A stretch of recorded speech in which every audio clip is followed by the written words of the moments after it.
Querida iglesia, vamos entonces en el día de hoy, vamos a estar estudiando, si quieren me coloca entonces las diapositivas de siempre, estamos estudiando Gálatas, a los que nos acompañan por primera vez o que hacía rato no nos acompañaban, les queremos decir que estamos en este comienzo de año, hemos comenzado como iglesia a profundizar, a exponer lo que dice la carta de los Gálatas, ¿cierto?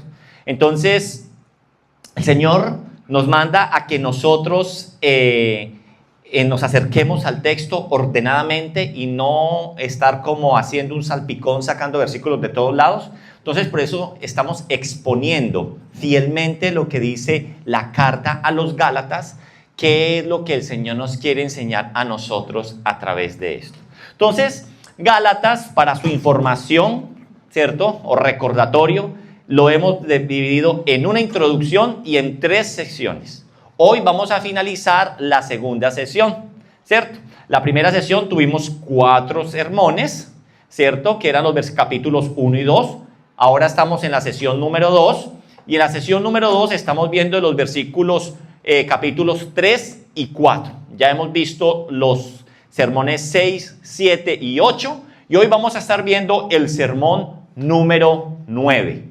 ¿Cierto? Y en este sermón número 9 vamos a estar finalizando Gálatas 4 y luego vamos a dar una pausa porque de aquí a 8 días, ¿cierto? Ya vamos a tener aquí entre nosotros el invitado que va a estar predicando con nosotros en el retiro espiritual, entonces él va a estar predicando con la ayuda de Dios de aquí a 8 días. Entonces vamos a descansar, vamos a dejar a descansar a este pueblo de los Gálatas, ¿cierto? Vamos a darle una pausa. Listo. También recordarles que en 15 días sería nuestro retiro espiritual. Si usted nos está acompañando, gloria a Dios, va a ser un tiempo muy maravilloso. Si usted por X o Y razón no nos está acompañando, yo quiero decirles que ese es el único sábado del año que nosotros no tenemos reunión. Entonces, ese fin de semana no tendríamos nosotros reunión, ¿correcto? Para que lo tenga en cuenta. A los 8 días siguientes, que sería de hoy en 20, estamos en Semana Santa. Eso sería Sábado Santo, ¿correcto? Ese Sábado Santo vamos a tener un servicio especial por ser Semana Santa. Entonces, para que de una vez ustedes se vayan agendando, se vayan preparando para que nos acompañen. Vamos a estar un poquito más largos ese día. ¿Listo? Bueno. Ahí está pues como un poquito de información, de avisos, mientras arrancamos. Vamos entonces, hoy en el día de hoy, vamos a estar estudiando, finalizando entonces esta sesión 2, el Evangelio explicado, que viene el sermón número 9. Y hablamos de 2 pactos, 2 maneras de vivir. De esto nos va a estar hablando a nosotros Pablo en el día de hoy. Entonces, querida iglesia, toda esta sesión 2 pues tiene un hilo conductor y en los últimos sermones Pablo ha estado mostrándonos una verdad nosotros fundamental acerca de lo que es el Evangelio. Recuerde que estamos en la sesión 2 de este estudio, de esta carta, y lo hemos llamado el Evangelio explicado. Y eso es lo que Pablo está haciendo en estos 2 capítulos. Les está explicando, les está trayendo ejemplos. Ya en la sesión 1 hablábamos que Pablo hablaba mucho acerca de su experiencia, de su conversión, su ida a Jerusalén, lo que conlleva a Hechos 15, que fue como el primer concilio de Jerusalén. Ahora, en esta sesión 2, lo que nos quiere hablar a nosotros el Señor es ese evangelio, ¿cierto?, explicado. Y esto lo viene haciendo Pablo desde el capítulo 3. Hemos visto entonces en estas sermones que hemos estudiado, 5, 6, 7 y 8, perdón, 6, 7, 8 y 9, ¿cierto? Hemos visto que hemos explicado, Abraham fue justificado por la fe. Abraham no fue justificado por la ley, porque la ley, ¿cierto?, viene mucho tiempo después de que exista Abraham. Abraham fue declarado justo, ¿por qué? Porque el Señor lo llamó y él le creyó y él le obedeció. Entonces, hablábamos de que la ley no fue dada para salvar, sino que hablábamos que la ley, decíamos que era un ayo, decíamos que la ley era como un tutor, ¿cierto? Que estaba ahí para revelarnos a nosotros el pecado. Porque como dice Pablo en Romanos 7, yo no hubiera sabido que la codicia fuera pecado si la ley no dijera, no codiciaréis, ¿cierto? Entonces, eso es lo que nos decía a nosotros. La ley fue dada para mostrarnos a nosotros el pecado que está ahí latente en medio de nosotros. También estuvimos viendo que Cristo vino para redimirnos de esa maldición de la ley. Porque, ¿qué nos dice a nosotros la palabra? ¿Qué nos mostraba a nosotros en el Antiguo Testamento? Para poderse acercar a Dios, ellos tenían que cumplir con ciertas ceremonias, ¿cierto? Y cumplir lo que era la ley. ¿Y qué veían ellos en ese cumplimiento de la ley? La imposibilidad de ser perfectos a como la ley decía que teníamos que ser. Entonces, Cristo vino para redimirnos de esa maldición de la ley, porque Él sabe, entiende la incapacidad de nosotros. La ley también fue puesta para mostrarnos a nosotros la necesidad de que nosotros tenemos de tener un Salvador, porque somos incapaces de cumplir la ley a cabalidad. Ahora, luego hablábamos en nuestra última sesión, o estudiábamos, decíamos que con toda esta obra de que Cristo vino a redimirnos, que Cristo vino a salvarnos, de que Cristo vino a revestirnos de una nueva naturaleza, ahora eso nos lleva a que usted y yo entendamos que usted y yo ya no somos esclavos, sino que usted y yo ahora, con el sello del Espíritu Santo, usted y yo somos hijos de Dios y por eso podemos clamar Abba Padre, una cercanía entre la humanidad y Dios, porque Él habita en nosotros. ¿Correcto hasta ahí? Ahora bien, no se puede perder de vista lo que hemos dicho desde el principio y es cuál es el verdadero problema que tienen estas iglesias de Galacia. Y vuelvo y recuerdo que Galacia, ¿cierto?, no es una iglesia en particular. Galacia es un conjunto de iglesias que están ubicadas hoy por ubicarnos geográficamente en lo que conocemos como Turquía, pero Turquía central. Y Galacia hacía parte de 4 iglesias especialmente, que era Antioquía de Pisidia, Iconio, Listra y Derbe. Esto era lo que cuando se decía que se le estaba escribiendo a los Gálatas, él estaba escribiendo a estas 4 iglesias. 4 iglesias, estas iglesias que fueron plantadas en el primer viaje misionero que Pablo tiene, ¿con quién? Con Bernabé, ¿correcto? Con Bernabé. Entonces Pablo tiene una conexión muy directa. Entonces no se nos puede perder de vista cuál es el verdadero problema que él tiene, que tienen estas iglesias. Y decíamos desde el primer sermón, o la introducción, era que eran unas iglesias que habían comenzado bien. Pues el mismo apóstol que dice que él recibió el evangelio no de hombres, sino de Dios mismo, era el que les había predicado, ¿cierto? Entonces ellos habían comenzado bien, les había enseñado el verdadero evangelio de la gracia.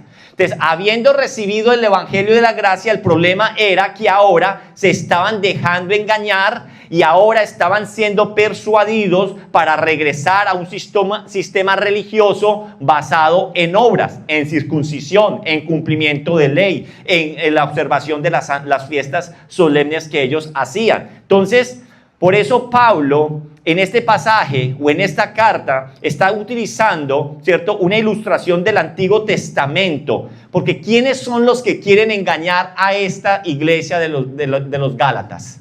¿Quiénes son?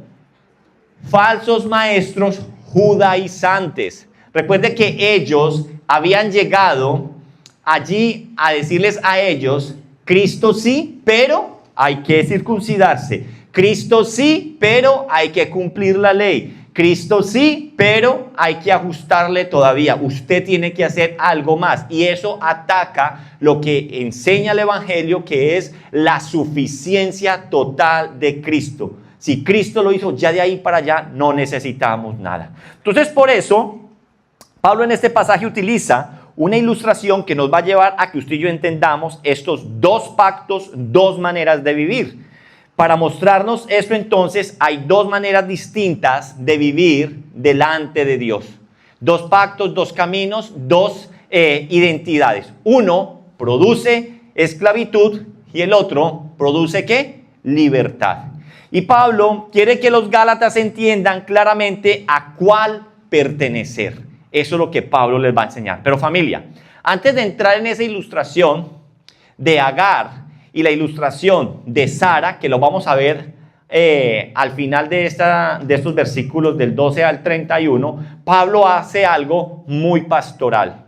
Les habla desde el corazón. Él les quiere hablar ese vínculo que él tiene con ellos por ser esa iglesia que él plantó, esa iglesia a los cuales él les enseñó, esa iglesia a los cuales él se sentó, les pastoreó, les instruyó en las enseñanzas de lo que Jesús les estaba enseñando, valga la redundancia, ¿correcto? Entonces aquí vamos a entrar en el primer punto y a medida que vayamos avanzando, vamos a ir leyendo todos los versículos y no leerlo al principio todo y luego empezar otras a repasarlo. Vamos con el primer punto. Pablo les va a hablar a ellos desde el corazón y por eso vemos el llamado de un pastor que ama a su iglesia. Ese es el primer punto. El llamado de un pastor que ama a su iglesia. Vamos a leer los versículos 12 al 16. ¿Qué dice la palabra de Dios? Os ruego, hermanos, que os hagáis como yo, porque yo también me hice como vosotros. Ningún agravio me habéis hecho, pues vosotros sabéis que a causa de una enfermedad del cuerpo os anuncié el evangelio al principio, y no me despreciaste ni desechasteis por la prueba que tenía en mi cuerpo. Antes bien, me recibisteis como un ángel de Dios, como a Cristo Jesús. ¿Dónde pues está esa satisfacción que experimentabais? Porque os doy testimonio de que si hubiese podido, os hubiese sacado vuestros propios ojos para dármelos. Me he hecho pues vuestro enemigo por deciros la verdad. Es lo que aquí entonces Pablo les está hablando. Y vamos a arrancar por el primer versículo. En el primer versículo 12 dice la palabra de Dios: os ruego, hermanos, que os hagáis como yo, porque yo también me hice como vosotros. Pablo comienza con una súplica. ¿Y cuál es la súplica que él está haciendo a esta iglesia?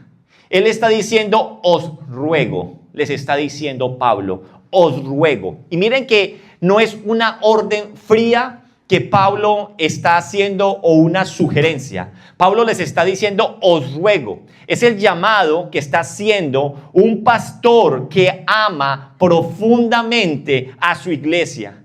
Y esto nos muestra ese desespero que hemos estado hablando que Pablo tiene cuando escribe la carta de los Gálatas. Él la escribe con urgencia al recibir la noticia que esta iglesia que él mismo había plantado, esta iglesia a la cual él mismo le había sacado tiempo, les había instruido, había compartido con ellos, había tenido un tiempo, se estaba desviando del verdadero evangelio.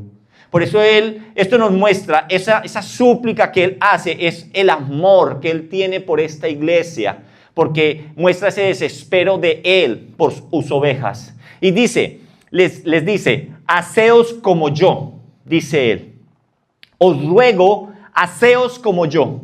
¿Y qué quiere decir ese haceos como yo? Si me la puede colocar en la Nueva Traducción Viviente, la NTV, dice la palabra de Dios ahí: amados hermanos, les ruego que vivan como yo, libres de esas cosas, pues yo llegué a ser como ustedes, los gentiles, libre de esas leyes. Ustedes no me trataron mal cuando les prediqué por primera vez. Entonces, ese haceos como yo, ¿qué significa?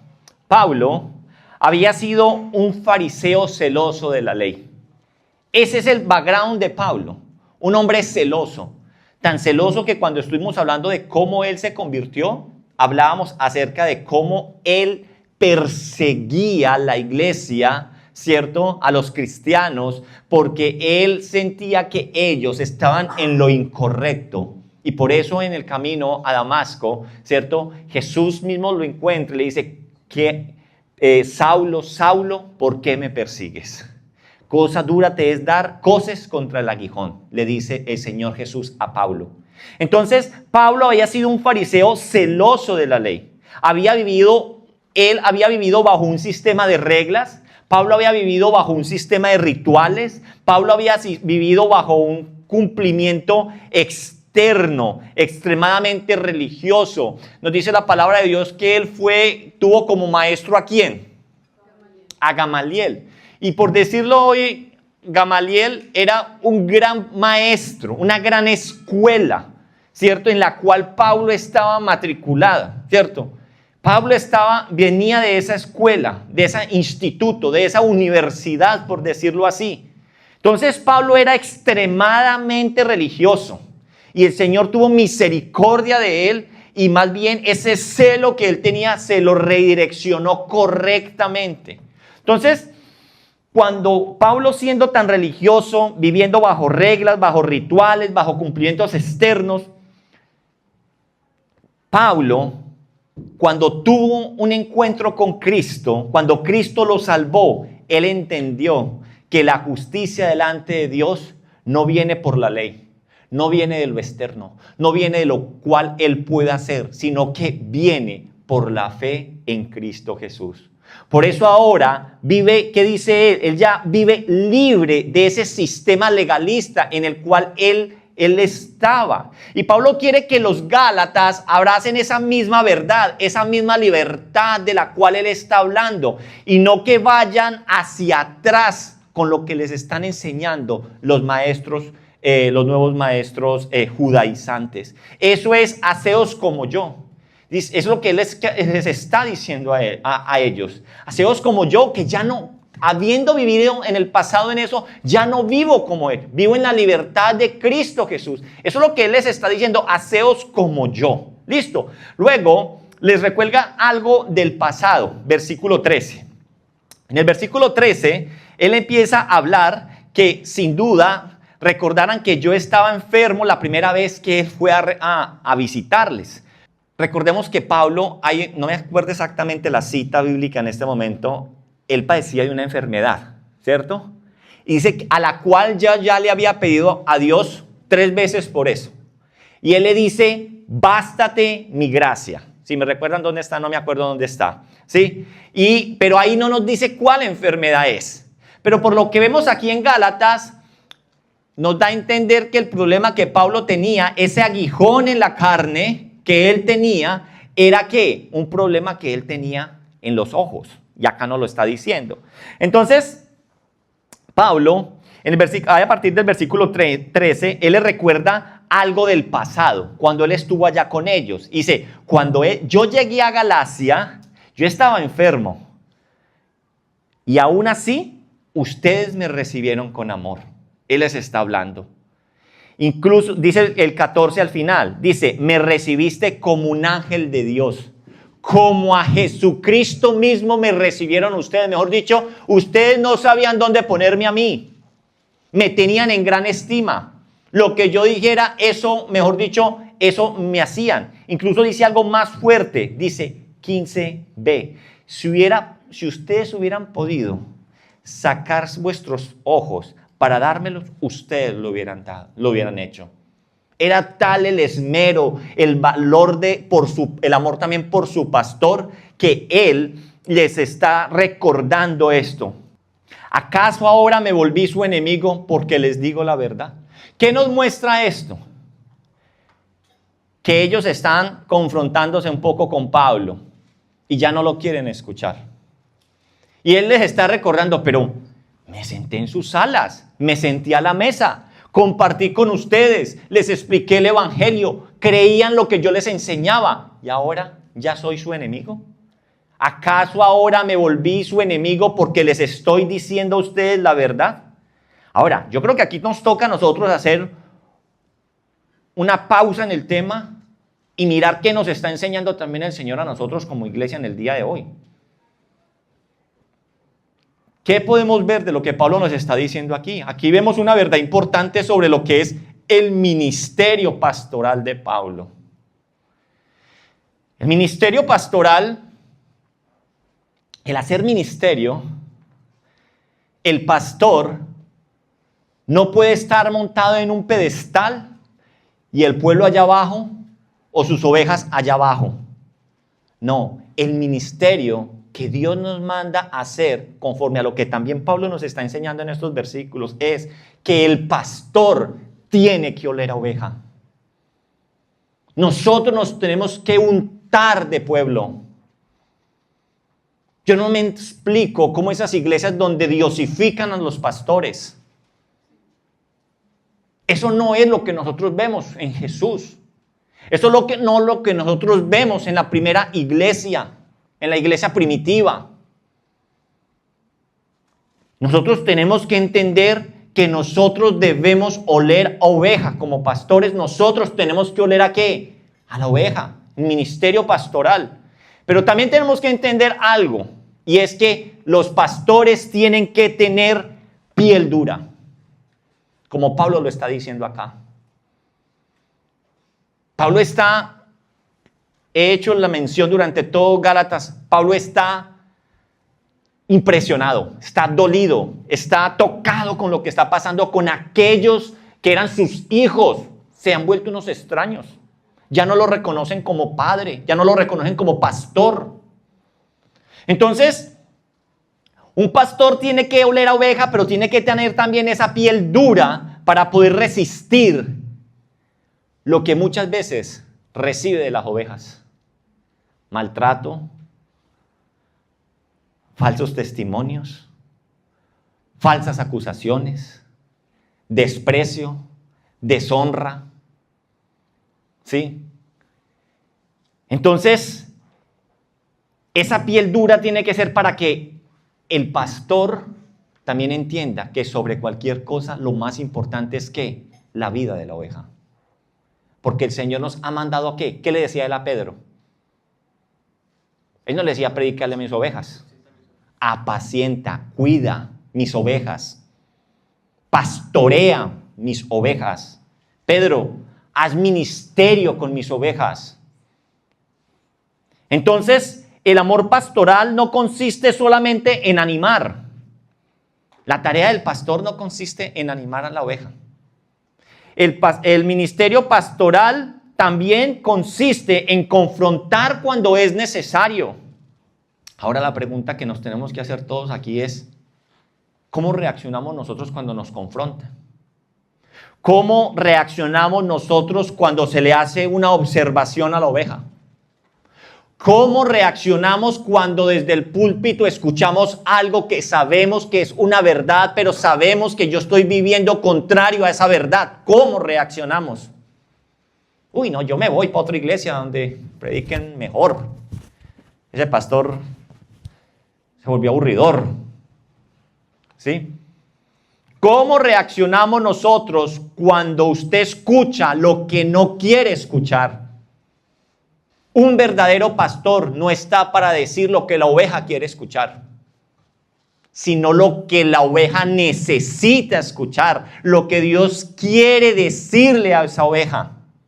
Eso es lo que nosotros tenemos que entender, y eso es lo que Pablo les está diciendo a ellos acá. Y yo sé, querida iglesia, que muchas veces cuando nos dicen a nosotros algo que no queremos, nos entra en reversa. Y no solamente son ustedes, es nuestra naturaleza. Vaya, dígale usted a un niño que no. ¿Cómo se coloca? Vea, de una vez. Ahí contestó. ¿Sí? Entonces, el evangelio, tenemos que entender, querida iglesia, el evangelio no siempre es cómodo, pero siempre es verdadero. El evangelio siempre es verdadero. Parece que hiere, pero no es así. Es como cuando le hacen a uno una curación, cuando uno tiene un aporreón, cuando uno tiene un accidente. ¿Sí? ¿Se han accidentado ustedes? ¿Se han pelado ustedes? ¿Sí? ¿Se han pelado? Cuando ustedes van al hospital, usted está ahí raspado, sucio. ¿Qué es lo que hace el enfermero del doctor?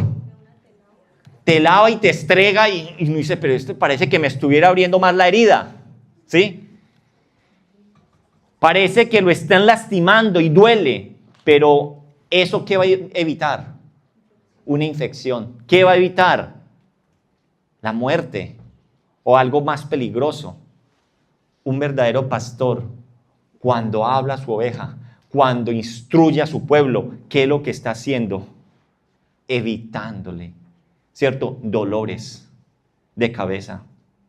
Evitándole cosas que el Señor son claras en la palabra de Dios y de pronto la oveja todavía no lo ha entendido, o no lo conoce, o no lo ha visto. Pero siempre ustedes tienen que entender, uno no lo hace por perturbarle la vida a ustedes. Está como muy contento, pongámoslo a sufrir. No, no es eso. Mire, nosotros tenemos que entender que el justo me castigue será un favor y que me reprenda será un excelente bálsamo. Salmo 141, 5. Ah, ¿sí ve? Ahí está, ahí quedó cuadrado. Ya mismo lo voy a cuadrar aquí. Bien. Entonces, ¿qué nos dice a nosotros con esto? El evangelio no siempre es cómodo, pero desde que a nosotros nos esté hablando el justo, el Dios bueno, el Dios perfecto, porque ¿qué es la palabra de Dios? ¿Qué es la Biblia? Perdón, la palabra de Dios, la palabra del justo, la palabra de aquel que quiere lo mejor para quién, para su pueblo, para su congregación. Entonces, que el justo me castigue será un favor y que me reprenda será un excelente bálsamo, dice la palabra de Dios. ¿Usted lo recibe así? ¿Usted recibe así cuando le dicen, tú estás equivocado, estás haciendo las cosas como no es? ¿Usted lo ha orado al Señor? ¿Usted le ha preguntado al Señor eso? Como usted le habla a su esposa, no es una forma bíblica como usted le habla a su esposa. Ya el pastor se puso pues del lado de la señora mía, ¿sí? O viceversa, ¿cierto? Entre hombres se tapan. Entonces, tenemos que comprender nosotros que nosotros aquí no estamos, ¿cierto? Para animar, estamos para corregir, para redarguir, para enseñar, para guiar, ¿conforme a qué? ¿A lo que el pastor piense? No, conforme a lo que la palabra de Dios diga. Y eso es muy claro, ojo, es que el pastor lo dijo, sí, pero es que usted tiene que saber si lo que el pastor está diciendo es bíblico. Eso es muy importante. Por eso la necesidad de estar en una iglesia donde la palabra de Dios sea la guía, donde la palabra de Dios sea el fundamento, donde la palabra de Dios sea lo que nos mueva y que lo que se hable aquí sea palabra de Dios, no pensamiento del pastor. No, es que yo opino, es que yo creo. No, la palabra de Dios que dice. ¿Cierto? Entonces, iglesia, cuando el corazón comienza a alejarse del evangelio, cuando nos dejamos enfriar por el pecado o por las falsas doctrinas o por filosofías de este mundo, la verdad empieza a incomodar. Y tiene toda la razón. ¿Por qué? Porque pues, yo ya no abrazo la verdad como la abrazaba antes. Empiezo a albergar otras verdades en nuestras vidas. Y lo que pasa es que hoy el mundo ofrece unas filosofías bien interesantes, llamativas, para coger a qué, al incauto, para coger a quién, al inocente, ¿sí? Mire, hoy por hoy, toda esta filosofía del balance que con el mundo, con la energía, con las vibras y todo chévere, todo así, todo como buscar un balance, eso, ¿cierto? Cuando empezamos a abrazar eso, empezamos a ver raro lo que Dios nos está diciendo a nosotros. Empezamos a ver con otros ojos la verdad y empezamos a refutarla, porque estoy abrazando otras verdades que no son las verdades de Dios. ¿Correcto? Entonces, la misma predicación que antes me edificaba, resulta que ahora me empieza a molestar. ¿Por qué? Por lo que vengo diciendo. Pues es obvio, ya no abrazo la verdad como mía. No porque la verdad haya cambiado, sino porque el corazón está cambiando y está abrazando otro tipo de cosas. Y ojo, que el corazón es muy engañoso. Jeremías 17:9 lo dice. Querida iglesia, hoy este mundo está llamando a esta sociedad a que se deje direccionar. ¿Por qué? Por lo que dicta el corazón, por lo que dice, lo que te llama, por lo que te incita. Pero la palabra de Dios es muy clara. El corazón humano es una porquería. El corazón humano es lo más engañoso que puede ver, dice el Señor. Es extremadamente perverso, dice la palabra de Dios con respecto al corazón. Es que cuídese del corazón. Porque no hay nada, mire lo que dice, no hay nada más engañoso, no hay nada más perverso. ¿Quién realmente sabe qué tan malo es el corazón? ¿Qué dice el siguiente versículo? Engañoso es el corazón. Bueno, yo Jehová que escudriño la mente, que pruebe el corazón para dar a cada uno según su camino, según los frutos de sus obras. El mismo que nos está diciendo que es perverso, dice, y se lo digo porque es que yo soy Jehová. Yo soy el que escudriño vuestros corazones. Yo soy el que escudriño vuestras mentes. Y yo les estoy diciendo que no hay nada más podrido que el corazón del ser humano. Así que esa filosofía de hoy en día, haz lo que dicta tu corazón, estamos llevados con eso, querida iglesia. Ahora bien, Pablo sabe que algo más estaba ocurriendo allí en esta iglesia de los Gálatas. Porque los Gálatas no solamente estaban confundidos. Habían personas que los estaban influenciando. ¿Y quiénes son? Los nuevos maestros judaizantes, ¿correcto? Y ahí llegamos al punto número 2. Por eso les va a decir sobre el celo engañoso de los falsos maestros. Punto número 2. El celo engañoso de los falsos maestros, y está en Gálatas 4, del 17 al 20. ¿Qué dice la palabra de Dios de Gálatas 17 ahí al 20? Dice el primer versículo, va a leer el 17. Tienen celo por vosotros, pero no para bien. Dame ese versículo en la Nueva Traducción Viviente, por favor. Dice, tienen celo por vosotros, pero no para bien. Dice, esos falsos maestros están muy ansiosos de ganarse el favor de ustedes, pero sus intenciones no son nada buenas. Le está diciendo Pablo a ellos. Los falsos maestros se mostraban apasionados por ellos, se mostraban entusiasmados por ellos, se mostraban celosos religiosamente por ellos. Pero la pregunta es, ¿ese celo que esos maestros estaban teniendo por ellos es bíblico? Y eso siempre nosotros nos tenemos que preguntar. Donde usted vaya y escuche la palabra de Dios, porque es que hay mucha gente que practica lo que es el turismo eclesial, ¿cierto? Vamos a esta iglesia, vamos a esta otra iglesia, vamos a esta otra iglesia, ¿cierto? Vamos a otra iglesia. Nosotros tenemos que saber que el Señor quiere que nosotros estemos implantados en una iglesia local. Si es aquí, gloria a Dios. Yo no los voy a amarrar. Si ustedes creen que no es aquí, pero la idea no es que usted sea un peregrino, ¿cierto? La idea es que usted esté en una iglesia local, donde usted tenga un seguimiento, donde usted se identifique con la visión que tiene la iglesia, hacia dónde va la iglesia. Es necesario. Entonces Pablo le dice, ellos se ven muy apasionados por ustedes.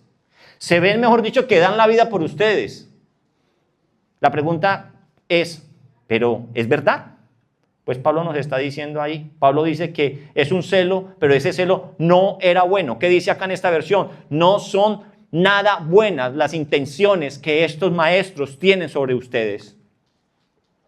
Porque su verdadero objetivo era separar a los Gálatas del evangelio que Pablo había predicado. Sigamos leyendo ahí. Lo que quieren es aislarlos de mí para que ustedes solo les presten atención a ellos.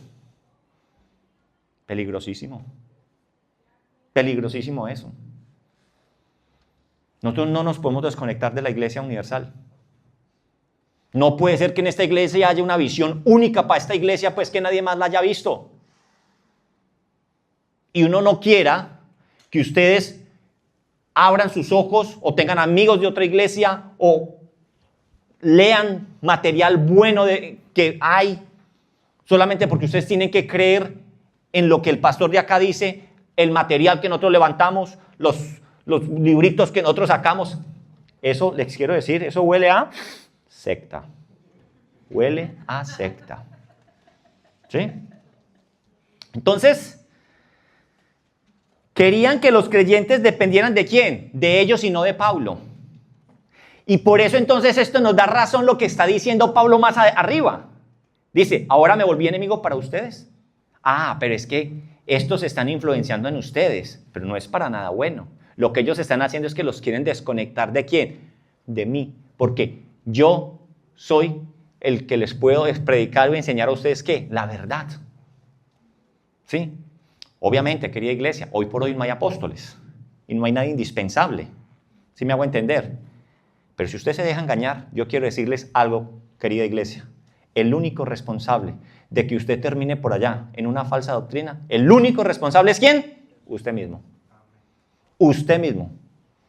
No, es que ese pastor me pegó una engañada, pero usted mismo, por falta de conocimiento, pereció mi pueblo.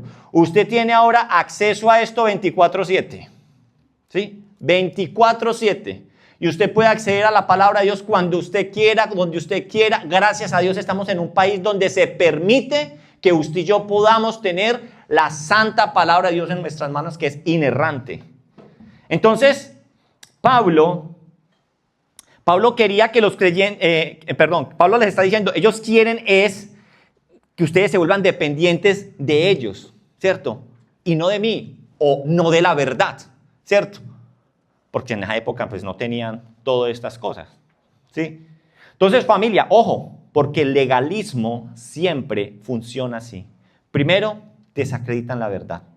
Segundo, crean una dependencia. Y tercero, introducen reglas como bases de espiritualidad. Y así es que se crea una secta. Así es como se crea una secta. Empiezan a desvirtuar un poquito la verdad. Luego crean una dependencia, es que usted necesita venir aquí. Usted tiene que estar aquí. ¿Sí me hago entender? Usted no puede escuchar nada por allá ni nada por ningún otro lado. Usted tiene que estar dependiendo de aquí. Y eso no es así. Nosotros tenemos la palabra de Dios. Ustedes no son ciegos. Ustedes tienen total libertad de leer la palabra de Dios. Tienen total libertad también con reverencia. También decir, pastor, ¿me puede explicar lo que usted está diciendo? Yo no entiendo esto. Si usted me puede hacer el favor y me muestra en la palabra de Dios qué es lo que usted quiere decir. Ustedes lo pueden hacer. Tenemos que ser esa iglesia de Berea que está en Hechos 16, 15. Bueno, búsquemela por favor, iglesia de Berea. Tenemos que ser esa iglesia donde Pablo les predicaba. Y dice que después iban a sus casas y ¿qué hacían? Iban y constataban lo que Pablo les habían enseñado. ¿Usted cree que Pablo se ofendía? Hoy por hoy hay muchas personas que se paran en un púlpito donde dicen que lo de ellos es irrefutable. ¿Y eso es qué? Secta. Falso maestro. ¿Correcto? Pablo entonces ahora va a usar una imagen muy fuerte y va a expresarles a ellos el sentimiento que él está sintiendo. Dice, ¿y cuál es ese deseo? Les va a decir él. Versículo 19. Hijitos míos, por quienes vuelvo a sufrir dolores de parto. Pablo compara esta preocupación que él tiene por esta iglesia, esta preocupación pastoral que él está teniendo, con un dolor que tiene una madre al parir. ¿Correcto?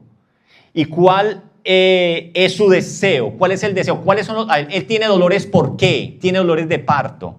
Porque, ¿qué dice él? Porque lo que él quiere, dice el versículo 19, dice, hasta que Cristo sea formado en vosotros. Eso es lo que Pablo, las intenciones de Pablo, que Cristo sea formado en vosotros y no que sean engañados. Así que, ¿qué nos dice Pablo con respecto a esto? En este versículo, fuera de que muestra su amor por los discípulos y dice, siento dolores de parto por ustedes que son mis hijos hasta que Cristo sea formado en ustedes.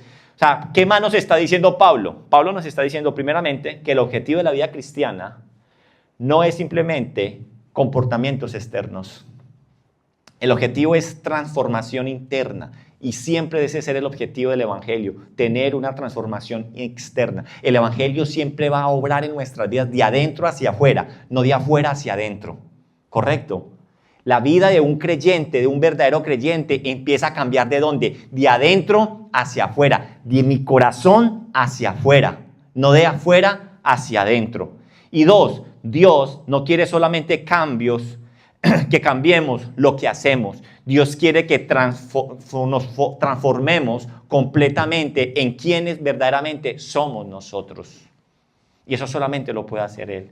Y esto es lo que es la vida cristiana, lo que Pablo está explicando, el proceso en el cual Cristo es formado en nosotros. Por eso Él sufre dolores de parto mientras están en ese proceso con sus discípulos de que formen a Cristo en sus vidas, a Cristo en sus corazones. Así que Pablo no está promoviendo una hipocresía. Pablo está preocupado para que sus discípulos sean unos verdaderos creyentes. Y por eso tiene dolores de parto, por eso sufre dolores de parto. Iglesia, esto confronta algo muy real en muchas iglesias. Es posible producir comportamientos cristianos en la gente. Y hoy muchas iglesias están preocupados en producir comportamientos cristianos en la feligresía, pero no verdaderamente cambios en sus corazones. Personas que saben cómo hablar como cristianos. Gente que va a una iglesia y usted se pone a hablar con ellos, dice, hermano, Dios te bendiga, ¿cómo te ha ido? Oh, la gloria del Señor desciende aquí inmediatamente. Y los enseñan a hablar así.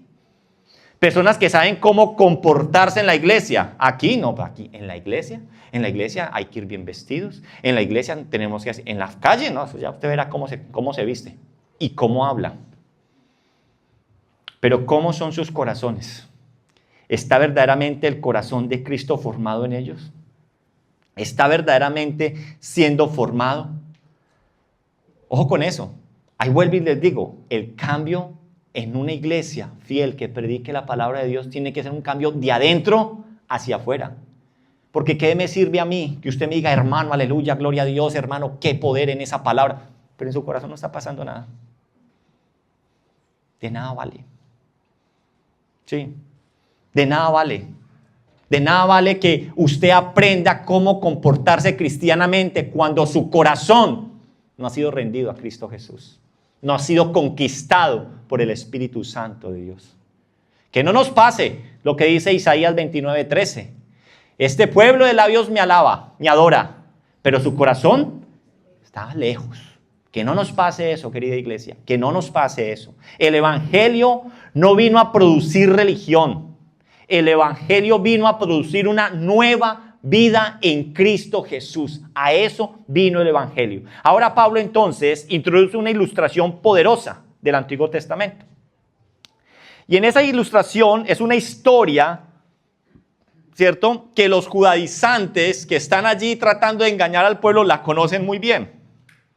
Y ahora entonces él va a hablar de Agar y va a hablar de Sara. Así que esto nos va a mostrar a nosotros el tercer punto. Y el tercer punto es que ahí nos va a hablar de dos mujeres, pero nos va a hablar a nosotros de dos pactos y de dos caminos en cómo usted y yo podemos vivir.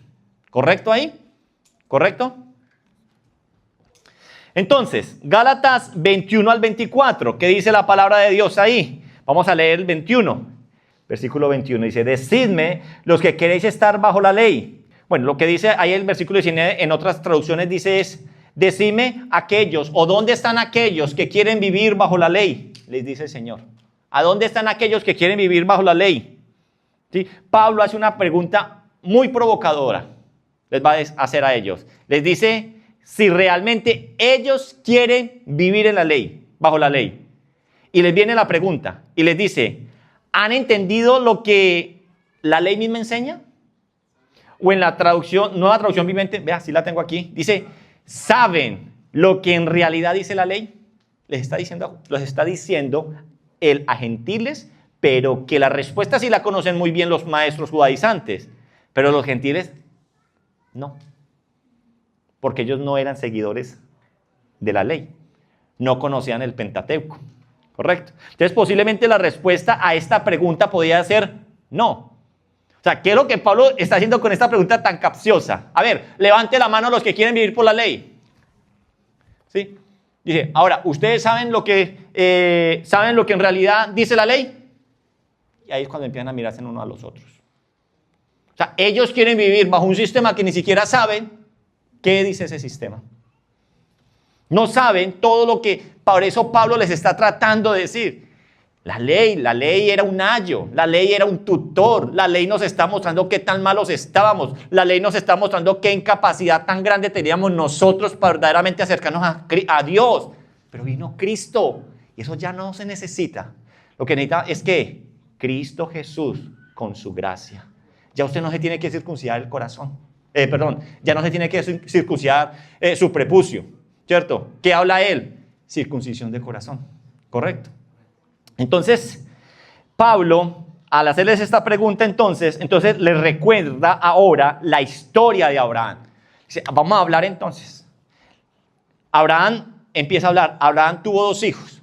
Tenemos frescos la historia de Abraham. ¿Quién, tranquilos, quién no de pronto se puede perder un poquito en la historia de Abraham? Vamos a hacerle un repaso así. Abraham, ¿cierto? Abraham vivía en Ur de los Caldeos, ¿cierto? Y Abraham lo llamó el Señor. Le hizo, Abraham, sal de tu tierra y con tu parentela, ¿cierto? Y vete y de tu parentela y vete a la tierra donde yo te he de llevar, la promesa de la tierra prometida. Y dice que lleve a su esposa. Pero bueno, él también se llevó a Lot, ¿cierto? Se llevó a la esposa y luego entonces está la promesa donde le dice a Abraham, Abraham, te haré padre de multitudes. Y Abraham y Sara ya eran de edad muy avanzada. Dice que a Sara ya le había pasado la costumbre de las mujeres. Yo no sé qué es eso. ¿Sí? Pero dice que ya le había pasado, o sea, ya era una mujer que había pasado su época fértil. Pero Abraham, por eso es el padre de la fe, ¿cierto? Le dice, tú vas a tener un hijo.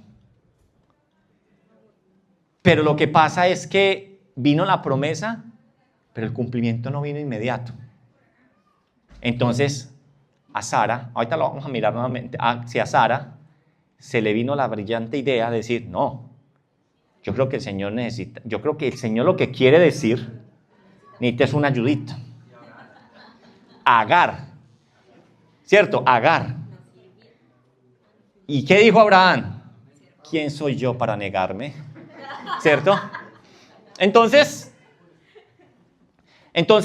ahí nace Ismael con Agar, la hija de la esclava. Y luego le vienen a Abraham y le dice, Abraham,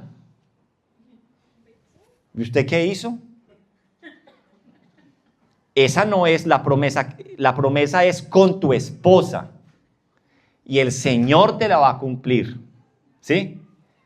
Y luego entonces, al tiempo, nace ¿quién? Isaac, el hijo de la promesa, ¿correcto ahí? Es el resumen más o menos pues de esta historia. Entonces, Pablo les va a recordar a ellos la historia de Abraham. Entonces, él les está hablando de que Ismael nació según ¿qué? La carne. ¿Según qué? Las obras que ellos querían agregar para verdaderamente obtener ¿qué? La bendición, para poder obtener ¿qué? La promesa. Y muchas veces nosotros creemos eso.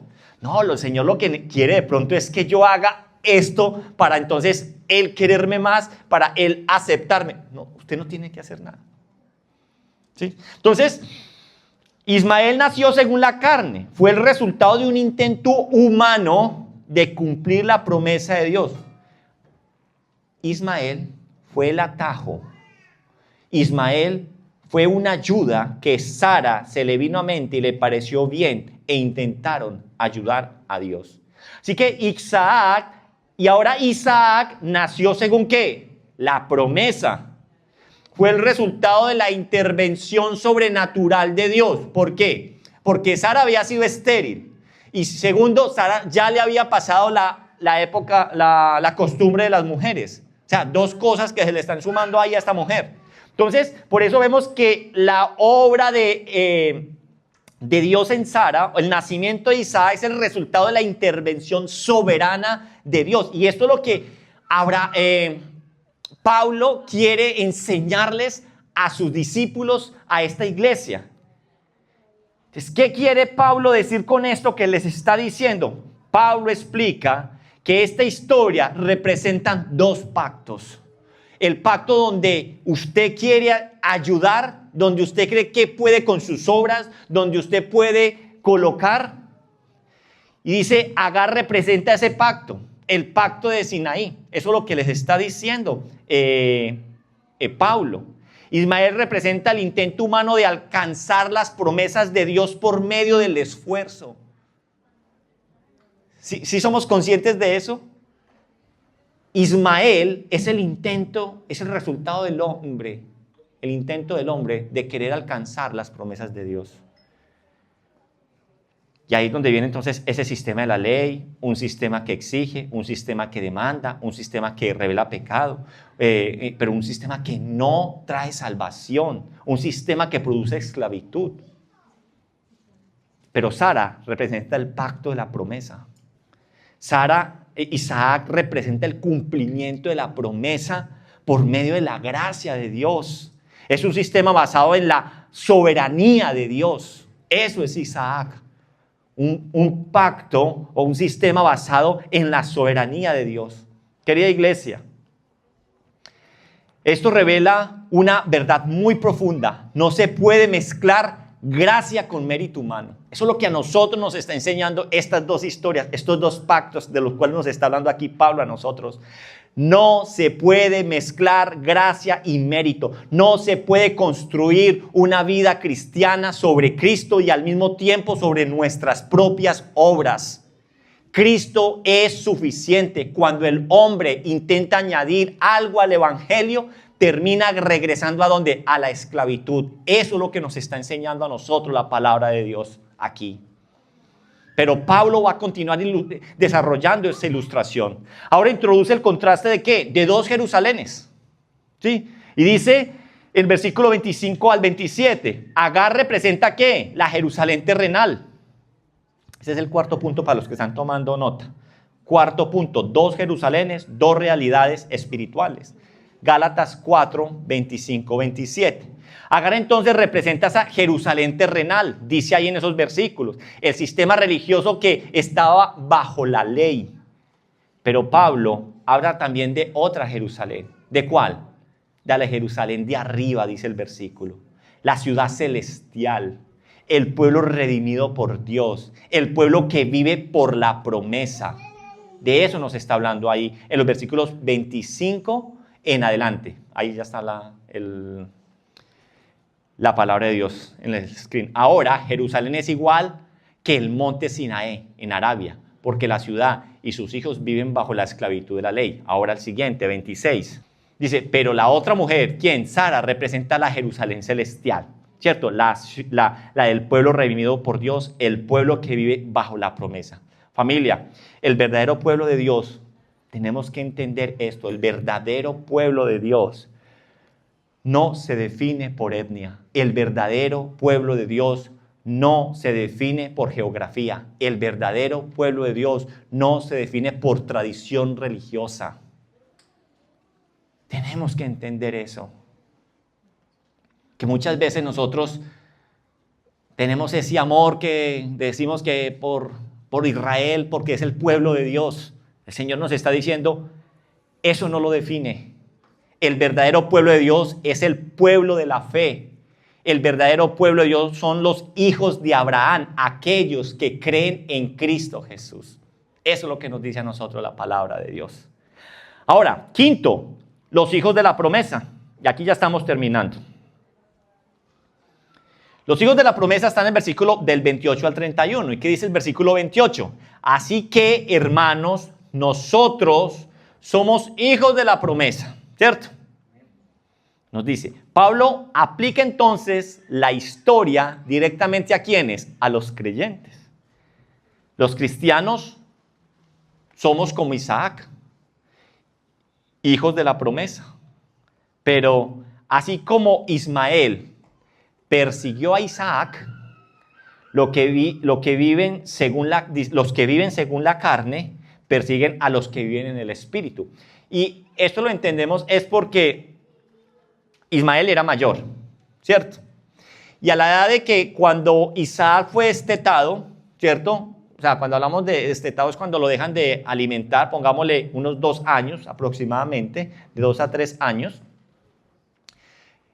Ismael ya tenía aproximadamente unos entre 15 y 17 años, más o menos tenía. Y nos dice a nosotros la palabra de Dios, y no copié el versículo acá, está en Génesis, dice que Ismael se burlaba de Isaac. Y a Sara eso la llevó a rabia, ¿cierto? Le subió las revoluciones, ¿cierto? Génesis 21, 9, ¿cierto? Entonces,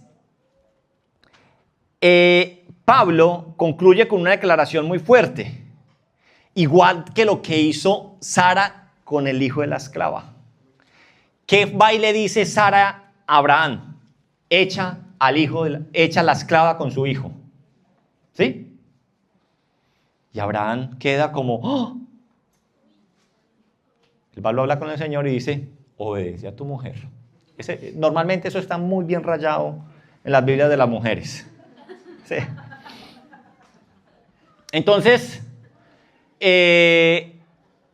Pablo concluye con una declaración fuerte y es, echa fuera a la esclava y a su hijo, que fue lo que le dijo Dios a Abraham, y es lo mismo que él está narrando aquí. Esto significa entonces que la gracia y el legalismo no pueden coexistir. No pueden coexistir. La salvación es completamente con gracia y no puede combinarse con nada. El evangelio no puede combinarse con ningún mérito humano. La obra de Cristo es suficiente. Así que al final solo hay 2 maneras de vivir delante de Dios. La manera de Agar, basada en sus esfuerzos humanos, tratando de ayudar a cumplir las promesas de Dios, o la manera de Sara, basada en las promesas de Dios, basados en el poder de Dios, ¿cierto? En la soberanía de Dios. Pero Pablo va a dejar muy claro en el versículo 31b, que dice ahí, que no se nos olvide que no somos hijos de la esclava, sino que somos hijos ¿de quién? De la libre. Usted y yo hacemos parte de las promesas de Dios. Hacemos parte del pueblo de Dios a través de la fe en Cristo Jesús. Cristo entonces no vino a mejorar la religión. Cristo vino a traer libertad. Cristo vino a librarnos del pecado. Cristo vino a librarnos de la condenación. Cristo vino a libertarnos del peso de intentar justificarnos unos a otros por nuestros mismos méritos. Por eso Pablo entonces concluye lo que está concluyendo aquí. Nosotros no somos hijos de la esclava, sino hijos de la libre. Y usted hoy tiene que entender eso. Somos hijos de la promesa. Somos hijos de Dios. Amén. Amén. Coloquémonos en pie y vamos a orar.